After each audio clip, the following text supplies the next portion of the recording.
Arab Saudi dan negara-negara sekutunya akhirnya melancarkan serangan udara terhadap pemberontak Syiah dari kelompok Houthi, merespon permintaan Presiden Yaman Abdrabuh Mansur Hadi.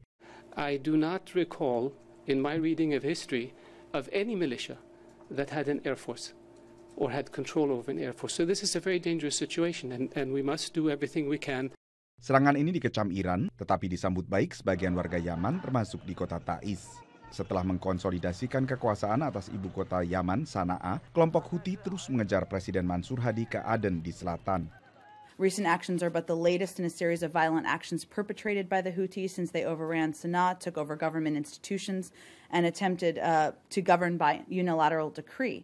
Yordania dan Mesir telah membenarkan ikut dalam koalisi melawan Houthi, sementara media Arab Saudi menyebutkan Sudan, Maroko, dan Pakistan juga ikut bergabung. Amerika tidak ikut dalam serangan udara terhadap kelompok Houthi, meski memberikan dukungan termasuk diantaranya dukungan intelijen. Amerika berkepentingan terhadap stabilitas di Yaman karena antara lain disinilah Amerika dulu mengoperasikan pesawat tanpa awak atau drone melawan teroris. Sebenarnya Amerika dan kelompok Houthi punya kesamaan dalam menyikapi terorisme, meski mazhab yang dianut kelompok Houthi membuatnya dicurigai oleh sekutu Amerika Arab Saudi. The problem everyone faces is whatever happens to the Houthi, and they do have some ties to Iran, but it's certainly not sort of as a client. Al-Qaeda in the Arabian Peninsula, which is a branch of Al-Qaeda, Sunni, a jihadist extremist group, is a very serious threat. Ancaman lain adalah kelompok negara Islam Irak dan Suriah ISIS yang baru muncul belakangan dengan berlarutnya krisis politik dan keamanan di Yaman. Dari Washington DC, Nova Purwadi, VOA.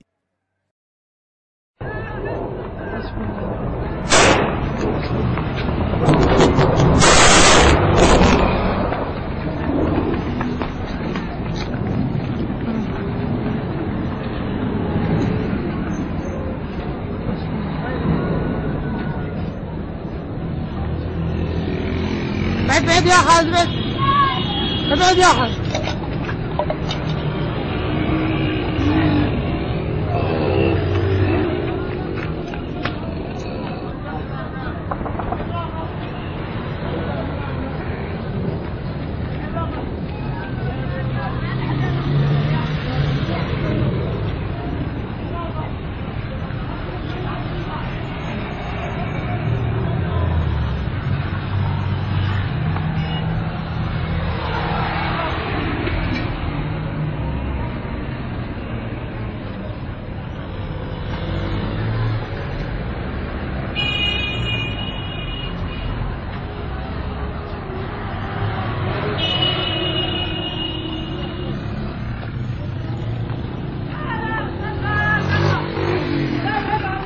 In Yemen, the Arab League has declared its full support for a Saudi-led air campaign launched to crush Houthi Shia militants who control vast areas of Yemen.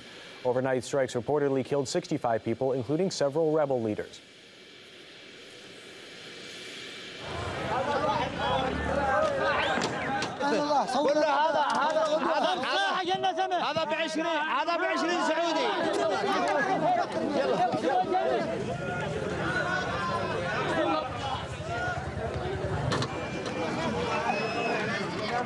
We're also seeing live pictures from the Yemeni capital, Sana'a, here, where thousands of Shia rebel supporters have taken to the streets to protest against these airstrikes. The attacks, part of an operation dubbed Decisive Storm. Since the strike started Wednesday night, up to 65 people have been killed, according to initial reports. Riyadh is vowing to contribute more weapons to the operation, and some reports suggest it could even launch a ground operation.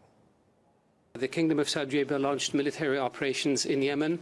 The objective is to defend the legitimate government of President Hadi from the takeover attempts by the Houthi militias. Saudi Arabia has deployed as many as 150,000 troops and 100 fighter jets. Other Gulf state nations joining the operation, among them the United Arab Emirates, Qatar, Kuwait, and Jordan. Egypt has reportedly sent 4 warships to the Gulf of Aden and now says it's ready to send ground troops if necessary, as has Sudan. Pakistan is considering whether to join the operation. Turkey has also announced its support. For some perspective, I'm joined by journalist Mohammed Al-Attab from Sana'a.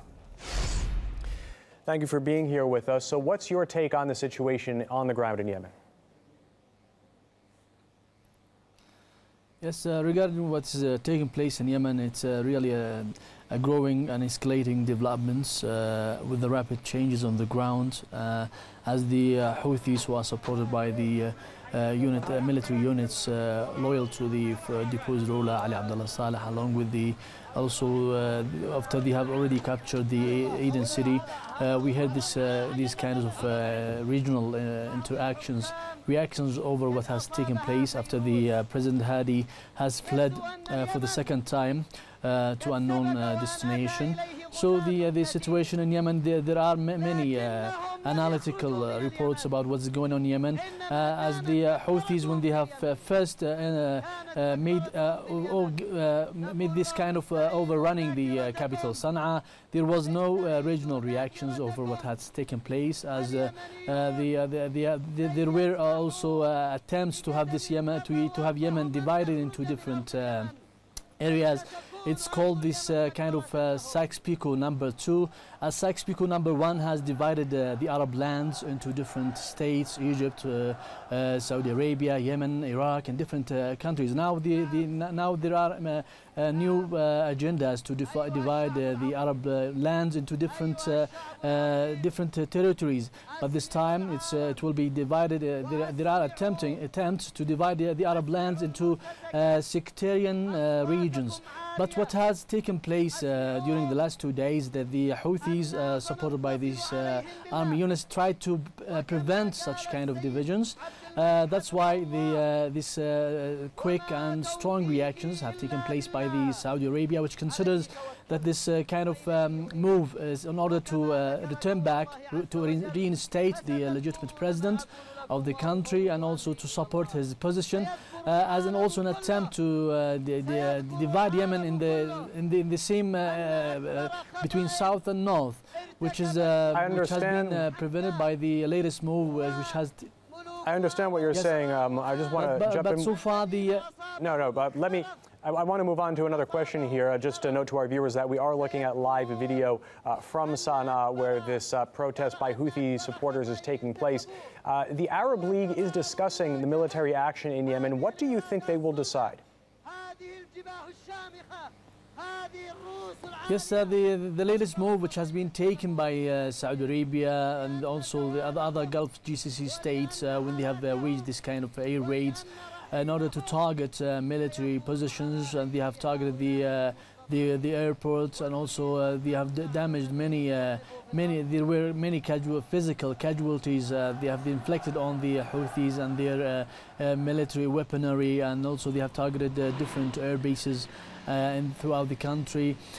So this kind of growing war against the Houthis, in order to return back the situation, and to also to have this kind of the return back of the balance, military balance between the south and the north, and to have this kind of negotiations between the political rivals, in order to submit to the GCC initiative, which has resolved the 2011 political crisis, and also dividing Yemen in order to have this kind of the continuation of the peaceful transition.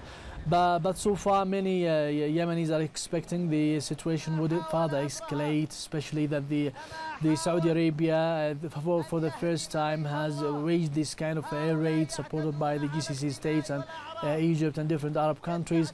So now we are moving to a new scale, which is a regional war between Arab nations, which is many political analysts warn that this kind of developments will have this impact of between the Arab people. This kind of war which only would lead to more catastrophic events, and also this bad developments for the Arab nations, and incited sectarian wars among themselves. It's not encouraging development, and so far the Yemeni people, also the Houthis have considered this kind of development as a violation to the country's sovereignty. After that, they have already controlled most of the territories. So far, the political factions of Yemen should return back to the negotiating table and should resolve their differences at this kind of negotiating table. Yes. Mohammed, all right. Unfortunately, we have to end it there. Thank you very much for your time and your insight. Mohammed Alatab, journalist, joining us from Sana'a. The U.S. president has authorized logistical and intelligence support for Saudi Arabia as it launches airstrikes on Yemeni rebels. Washington has been involved in the rest of state for many years. Let's take a look at how the strategy that President Obama hailed as a success last year has so far turned into conflict.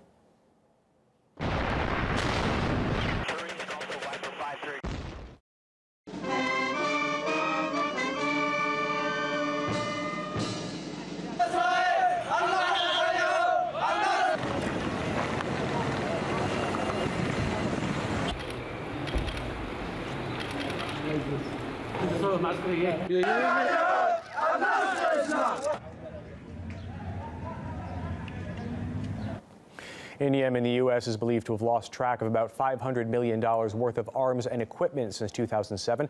Officials acknowledge they're unable to account for more than 1 million rounds of ammunition, 160 Humvees, 200 M4 rifles, 250 body armor suits, among other items. We talked with a retired U.S. Air Force Lieutenant Colonel for her perspective.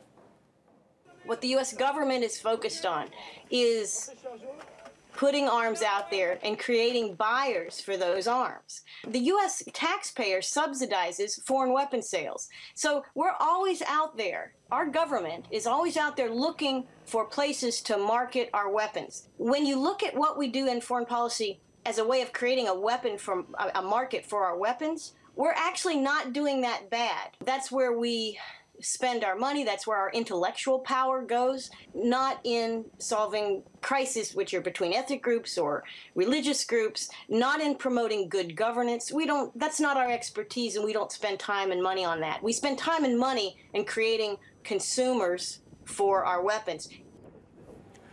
Turmoil in Yemen sent oil prices surging by nearly 6% Thursday. Brent crude rose to almost $60 a barrel, but later fell back as importers decided there was no immediate threat to supply.